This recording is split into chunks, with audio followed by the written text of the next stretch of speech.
Alright, let's dive right into this explainer. Today, we're unpacking a fascinating and highly critical open letter. Written by Dr. Kanwar Partap Singh Gill of the Death Certificate Project, it's addressed directly to the Hindu American Foundation, or HAF. This document presents a sweep-in critique of how Sikh political identity and history are currently being framed in public advocacy. The core argument here, drawing directly from the source material, is that current advocacy approaches are deeply flawed and actively harm Sikhs by reducing their complex history and human rights struggles into a simple security threat. We're going to walk through this material to understand exactly how this argument is constructed, looking at historical claims, bureaucratic records, and the modern implications for free speech. To tackle this complex critique fairly and impartially, we've broken it down into 5 key parts: the letter to HAF, the missing narrative, the architecture of impunity, repression and censorship, and finally, the call for honesty. Let's get right into it. So, starting off with Part 1, the letter to HAF, setting the stage for the critique. Now, right out of the gate, the letter actually addresses the horrific tragedy of Air India Flight 182, explicitly stating that those victims absolutely deserve full remembrance. No minimizing that whatsoever. But here is where the crux of Dr. Gill's critique comes in. He claims that HAF focuses almost entirely on Sikh extremism in their public advocacy and law enforcement briefings. He's demanding that if you're going to step into that arena, you've got to also engage with the massive, undocumented record of Indian state violence against Sikhs. We're talking missing bodies, enforced disappearances, the whole tragic picture. And this quote really drives his point home. The letter argues that if you treat decades of deep historical grief and complex political identity as just a security threat, well, that's not just an oversimplification. It's actually really dangerous. Because when you reduce an entire community to just a public safety concern, you're totally stripping away the profound human rights issues that sparked their political expression in the first place. Moving right along to Part 2, the missing narrative, focusing on the historical context between 1978 and 1996. According to the source, you just can't honestly talk about concepts like Khalistan without looking at the actual timeline that fueled it. Dr. Gill points out some major foundational events he says are totally missing from current discussions. Stuff like the 1978 Amritsar clashes, the political demands in the Anandpur Sahib resolution, the military assault of Operation Blue Star, and the mass violence of November 1984. His argument is that framing all of this mobilization purely as extremism just ignores decades of alleged state-sponsored trauma, custodial torture, and illegal cremations. It's a huge piece of the puzzle. The author insists that a responsible advocacy group needs to be able to hold 2 truths at once. On one hand, yes, absolutely condemn violence against civilians. But on the other, you have to bring that exact same institutional seriousness to confronting mass disappearances and censorship directed at Sikhs by the state.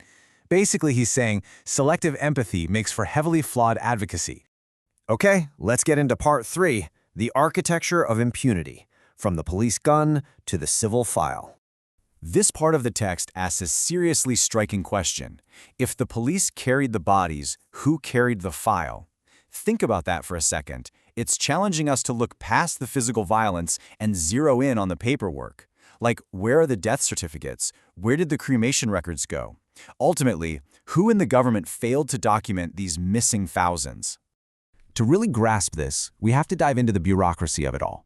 Under Indian law, specific reports, known as Section 174 and 176 inquest files, are absolutely mandatory whenever an unnatural death occurs.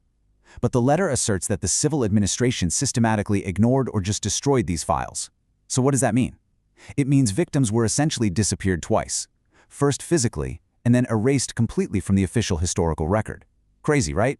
And the archive doesn't just speak in vague terms here. It actually names names.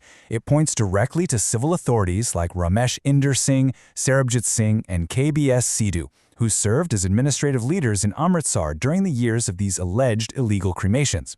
Dr. Gill's argument is that these guys weren't just passive bystanders. They were the supervisors of a paperless death regime, making this a massive civil and constitutional failure.